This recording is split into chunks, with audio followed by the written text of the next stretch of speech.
The Apollo 16 mission is remembered as a triumph of human exploration, but in the dark corners of the internet, a different story persists. Digital creators have weaponized Charles Duke's own words, turning his reflections into evidence of extraterrestrial encounters and hidden lunar anomalies. They claim he knows what is really hiding in the shadows of the craters, a secret too unsettling to ever go public. But what did Duke actually experience when he stood on that alien landscape? Was he truly terrified, or has his awe been twisted into a global conspiracy? The truth is far more dangerous than any fiction, the terrifying misconception. When you scour the darkest, most obscure corners of the modern internet, you will eventually stumble upon a version of Charles Duke that exists only in the digital ether, a phantom figure constructed by algorithms. He is systematically framed as the ultimate, reluctant whistleblower, a man supposedly burdened by dark, classified secrets from the Apollo 16 mission, allegedly hinting at alien anomalies hiding just beyond the jagged craters of the Descartes Highlands. Thumbnails across thousands of clickbait-driven channels feature his face, heavily overlaid with high-contrast, dramatic filters and ominous text, promising that what he actually witnessed on the lunar surface is far too terrifying for the public to handle. It is an incredibly compelling, high-stakes narrative that effectively transforms a decorated, celebrated astronaut into a figure of shadowy intrigue. Yet, it is a complete fabrication. A structure built entirely on the surgical, systematic manipulation of his own candid reflections. These platforms harvest tiny, isolated snippets of Duke's historical interviews, expertly clipping away any inconvenient context to twist his genuine, awe-filled recollections into supposed evidence of an extraterrestrial cover-up. They relentlessly exploit his legendary status as a moonwalker, hijacking his professional, technical reflections to fit a predetermined script of conspiracy and paranoia. To the casual, unsuspecting viewer scrolling through their feed, it sounds exactly like he is describing a tense, secret confrontation with something otherworldly. However, the truth is rooted in a much more profound, grounded, and singular human experience.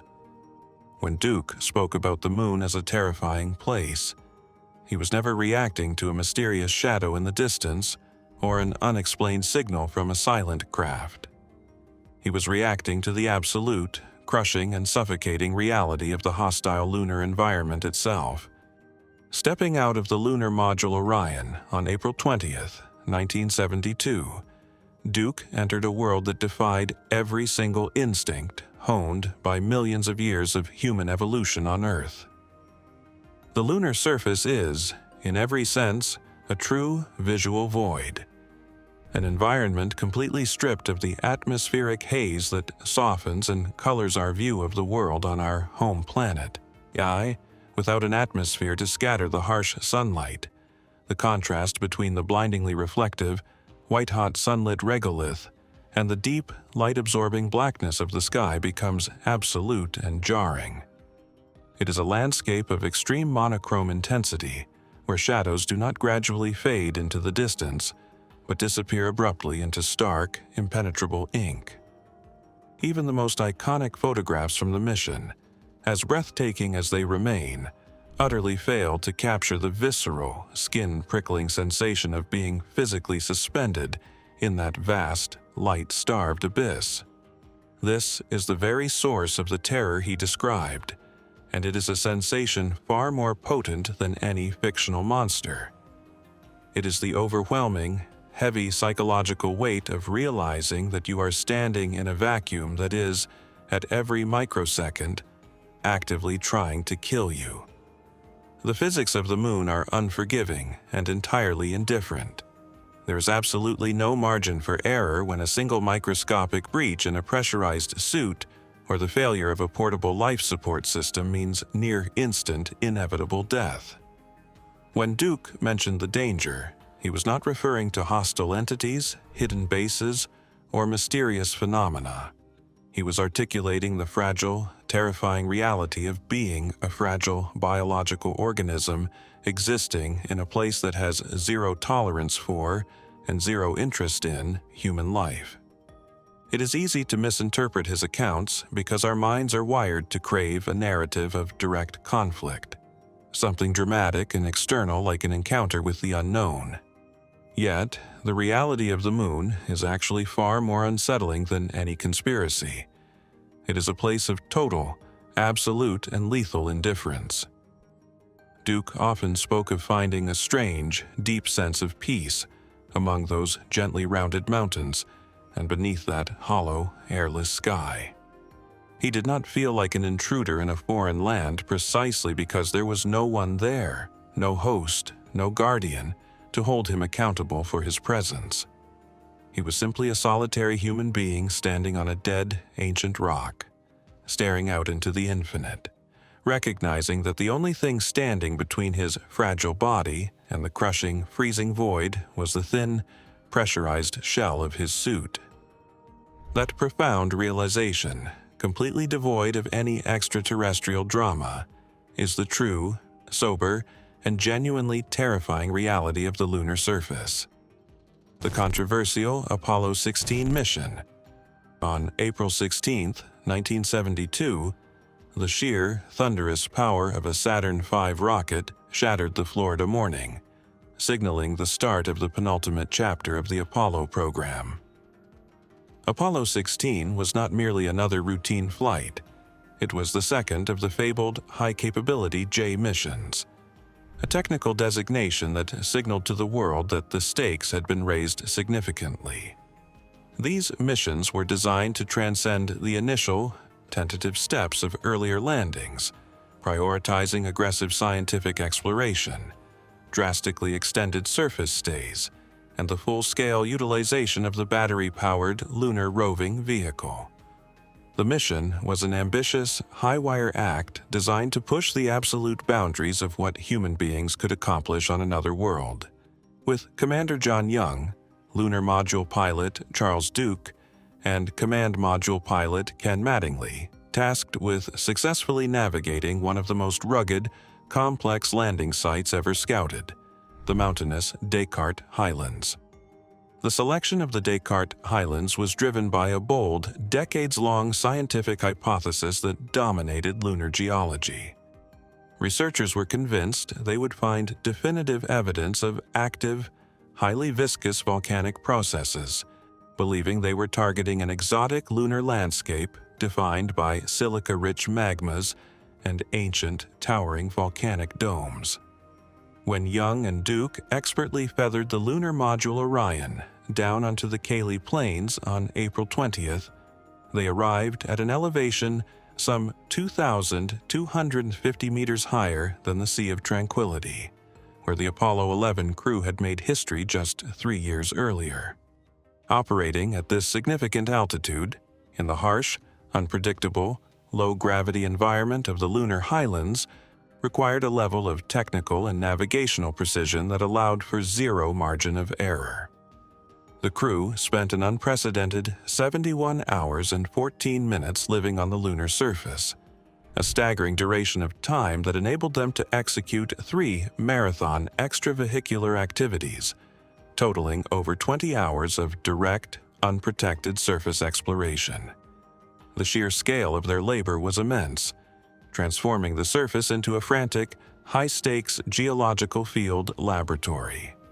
Using the lunar roving vehicle, Young and Duke navigated 26.7 kilometers of punishing, crater-pocked terrain, even pushing the limits of the machine to climb the steep, treacherous slopes of Stone Mountain. They were performing elite geological fieldwork in a hostile, absolute vacuum, methodically collecting 95.8 kilograms of pristine rock and soil samples to be brought back for analysis on Earth.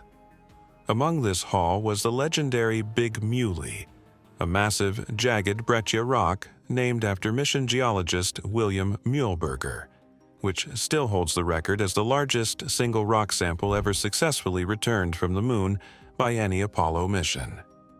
This was never a mere collection of souvenirs. It was a vast, invaluable treasure trove of geochemical data that would ultimately force the global scientific community to completely abandon its volcanic models and rewrite the entire geological history of the lunar surface. While Young and Duke conducted their groundbreaking work on the plains, Ken Mattingly remained in solitary, silent lunar orbit aboard the command module Casper. His role was every bit as vital as the surface mission. He conducted 64 full revolutions around the moon, operating a sophisticated, heavy-duty suite of scientific instruments to map the lunar surface in high-definition detail and perform high-resolution orbital photography. The seamless coordination between these three men, separated by thousands of miles of suffocating vacuum and hundreds of thousands of miles from the safety of home, represented the absolute pinnacle of human engineering, logistics, and nerves. Every element of the mission was meticulously designed to maximize scientific return, testing the outer limits of the hardware and the psychological endurance of the astronauts, effectively transforming the gray, dead moon into an active, long-term laboratory for the future of humanity. Significant operational challenges. The path to the Descartes Highlands was paved with a cascade of hazards that, at any given moment, could have turned a landmark scientific triumph into a lonely, silent orbital graveyard. The mission nearly met an abrupt, disastrous end while still in lunar orbit, just as the lunar module Orion was preparing to undock from the command module Casper. Ken Mattingly, orbiting solo, detected a terrifying, erratic oscillation in the secondary thrust vector control circuit of the service propulsion system. This gimbal system was not merely some optional redundant component. It was the final, critical backup for the engine required to ignite the crew's return journey to Earth. Strict mission rules dictated that all 4 thrust vector control circuits, both primary and secondary, had to be functioning with absolute perfection before any landing could be authorized. A shuddering actuator suggested a fatal vulnerability. If the primary system failed, the crew would be left permanently stranded in lunar orbit with no hope of breaking free. For 6 agonizing, high-tension hours, the mission hung in the balance while controllers on the ground scrambled to run thermal models and stress calculations to determine if the engine could survive. They ultimately cleared the landing, but the cost was a forced, drastic truncation of the entire flight plan and a premature return to Earth. Even once the crew successfully touched down on the surface, the environment and their own biology seemed to conspire against them through a series of bizarre, near-lethal complications that defy the imagination. Due to the total absence of gravity, Charles Duke's spine had naturally elongated by 1.3 centimeters during the journey, causing his custom-fitted pressurized spacesuit to tighten until the heavy-duty zipper literally jammed. This was no mere inconvenience. It was a mission-ending catastrophe. Commander John Young was forced to use a pair of standard pliers, bracing his knee against Duke's back to exert enough force to shove the zipper shut, narrowly preventing a suit failure that would have made the landing impossible. Yet, the physiological indignities did not end there. To guard against the cardiac issues that plagued previous crews, NASA had heavily fortified the astronauts' orange juice supply with potassium. The drink tasted sickeningly metallic and triggered severe gastrointestinal distress for the commander. For Duke, however, it became a mechanical hazard. The drink dispenser mouthpiece in his helmet was misaligned, causing the sticky potassium-fortified liquid to leak into his helmet, coating his neck ring and seal. As the liquid dried in the low pressure, it turned into a cement-like glue. When Duke finally finished his first EVA, he was effectively trapped, glued into his own helmet, only regaining his freedom after Young provided desperate physical assistance to break the crystalline seal. The mission's most harrowing, heart-stopping moment occurred during the second EVA, when the astronauts decided to take a brief, light-hearted break to honor the 1972 Munich Games with a Lunar Olympic-style high jump. Duke successfully vaulted nearly 4 feet into the air, but the massive weight of his portable life support system, the PLSS, shifted suddenly at the apex of his leap, dragging his center of gravity backward. He slammed directly onto his back, hitting the lunar surface with the hard, fiberglass shell of his backpack. That single, rigid casing contained every critical component of his life support system: his primary oxygen supply, his cooling pumps, and his vital telemetry. Had that fiberglass shell cracked under the impact, it would have resulted in an instant, catastrophic loss of pressure, leading to rapid decompression and certain death in the vacuum. Duke lay motionless on the harsh gray regolith, holding his breath, straining to hear the telltale hiss of escaping gas before he finally dared to move. These were not merely isolated technical glitches or amusing anecdotes. They were grim, systemic reminders of how incredibly fragile human life is when exposed to the lethal indifference of a vacuum.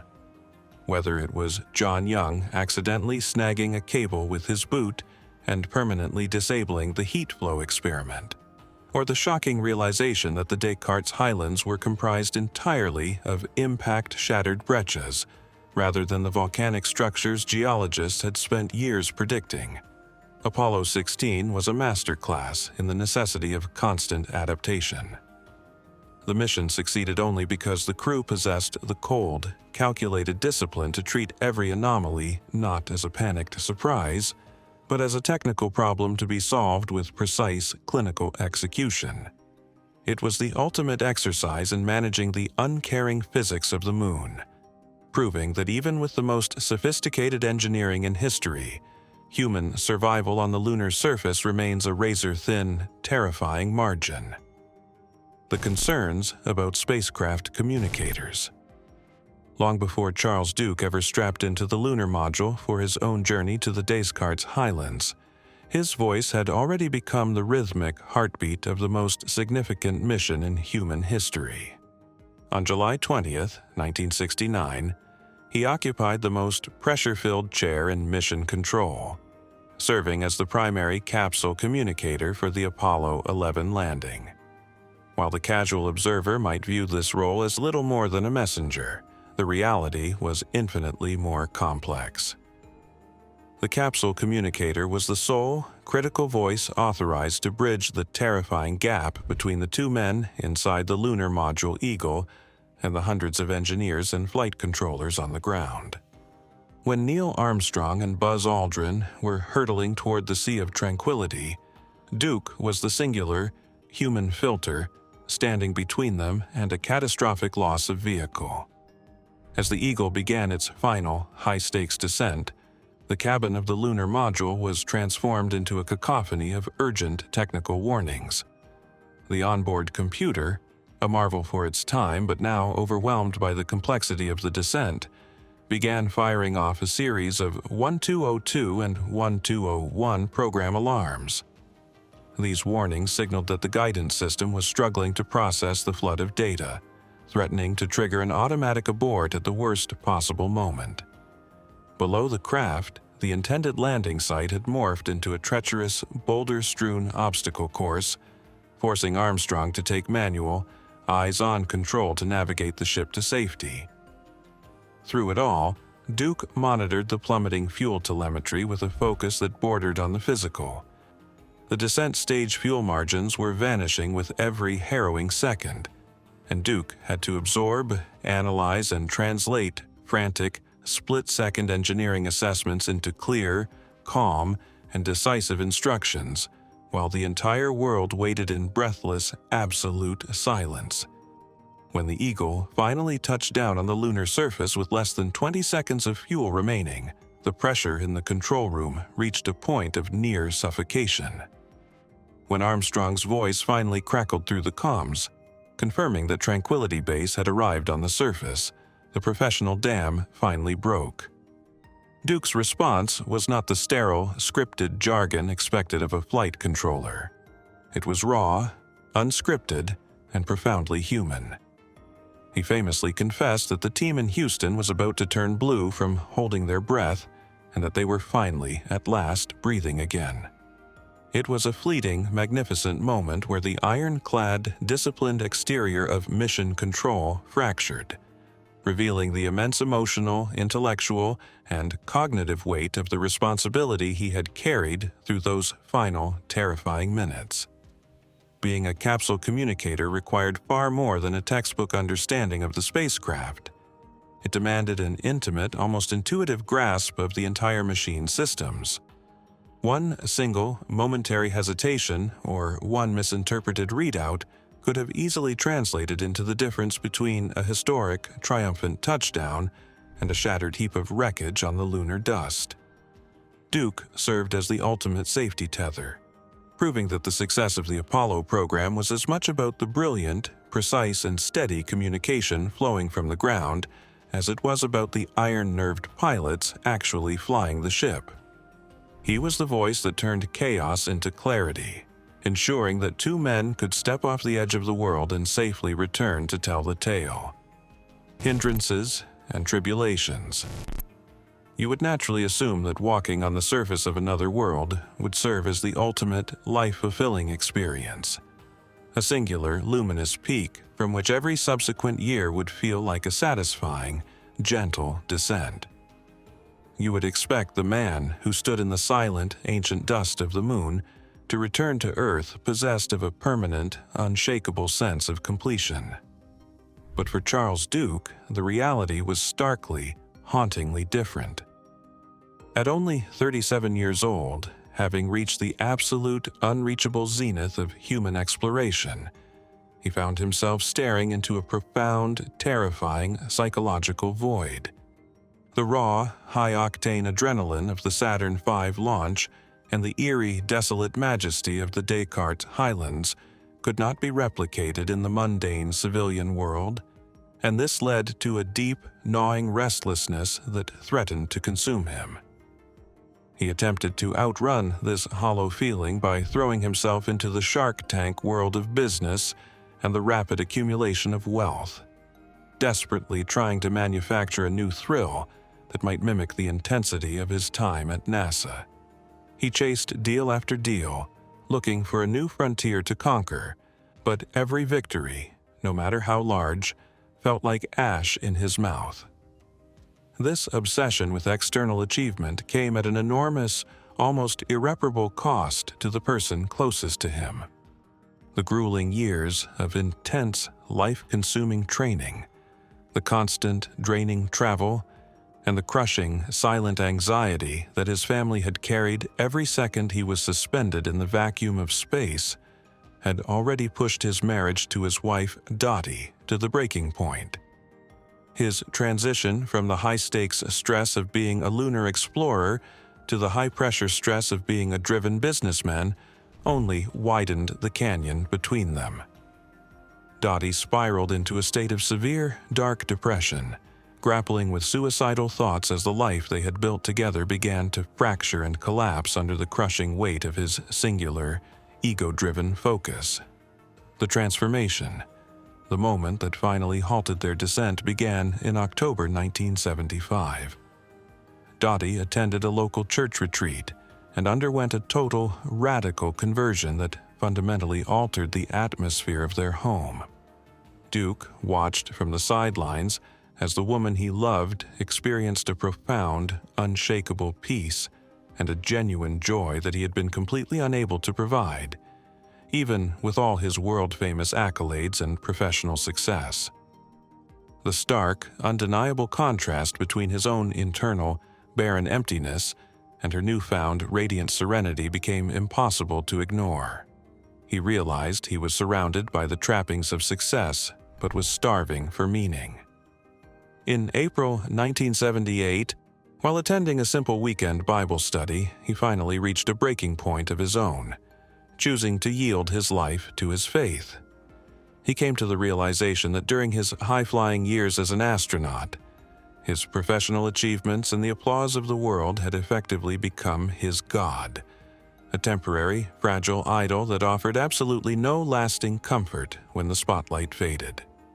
Duke eventually retired from NASA, consciously turning his back on the prestige and the intoxicating gravity of his past to dedicate his life to the humble, demanding work of prison ministries, marriage counseling, and public speaking.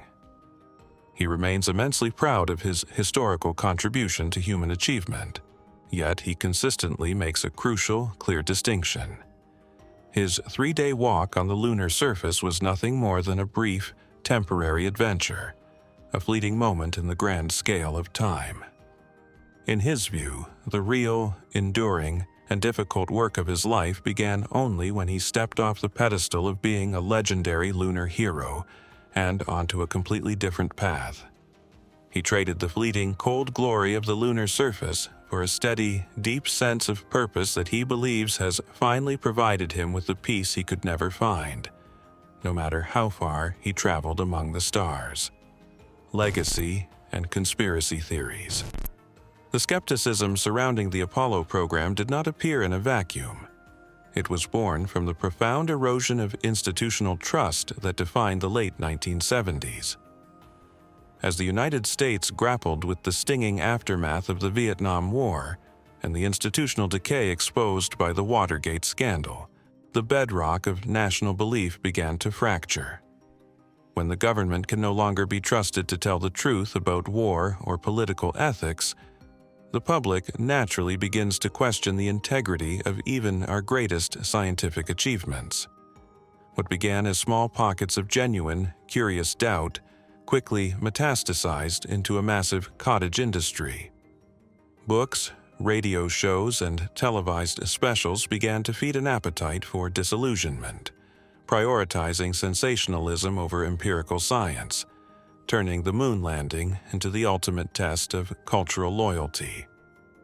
Today, this cynicism has migrated to a far more volatile theater, the digital age. The rise of advanced, accessible video editing software has transformed history into a playground for alternative reality creators. Modern platforms now host countless documentaries that masquerade as objective research, using cut-and-paste editing to manipulate historical footage into seemingly credible, high-production value narratives. These creators know exactly which buttons to push: the desire for a secret truth, the distrust of authority, and the allure of forbidden knowledge, all to harvest social media traffic and engagement. They have effectively weaponized the aesthetic of the documentary to manufacture a false reality, forcing veterans like Charles Duke to spend their retirement acting as vocal guardians of the historical record. Duke has taken on this mantle of truth-teller with the same precision he once applied to his lunar landing. He confronts these fabricated histories not with anger, but with the cold, hard facts of physics. Consider the most persistent myth of all, the American flag that appears to ripple in the lunar breeze. Critics claim this proves the footage was filmed on a movie set, completely ignoring the mechanical reality of the lunar flag assembly. To keep the flag extended in a vacuum, NASA utilized a horizontal rod that failed to fully deploy, leaving the fabric suspended in a state of permanent, heavy, wrinkled tension. If you study two photographs taken 30 seconds apart, you find that the fabric does not shift a single millimeter. In an environment devoid of air, that complete absence of movement is the most natural outcome imaginable. Yet it remains the most misunderstood piece of physical evidence in the entire Apollo narrative. The ultimate rebuttal, however, does not rely on photographs, which can be manipulated or misinterpreted, but on physical hardware that remains on the lunar surface to this day, waiting for anyone to prove it. The laser retroreflectors left behind by the Apollo crews are pieces of engineering that provide objective, repeatable, and scientific proof of human presence. Observatories across the globe continue to bounce high-powered laser beams off these precise mirror arrays, allowing scientists to calculate the distance between the Earth and the Moon with millimeter-level accuracy. This is not a matter of subjective interpretation, political opinion, or nationalistic pride. It is a fundamental measurement of the mechanics of the solar system, enabled solely by the equipment that astronauts like Duke personally carried and installed in the dust. The true legacy of the Apollo program is not defined by the noisy debates of the Internet, but by the tangible evidence sitting in laboratories worldwide. We have hundreds of kilograms of returned lunar material, rocks that bear the chemical and physical signatures of an impact-scarred ancient world, and a global scientific consensus that confirms the validity of the mission. To suggest that the landing was a hollow hoax is to fundamentally ignore the collective genius of the thousands of engineers, mathematicians, and pilots who poured their lives into the project. The program remains a towering feat of human capability, a testament to what we can achieve when our ambition reaches far beyond the familiar comforts of our atmosphere. While digital narratives will continue to warp the past for clicks and controversy, the physical evidence remains unmoved and silent in the gray regolith of the Descartes Highlands, serving as a permanent witness to the reality of the human footprint on the Moon.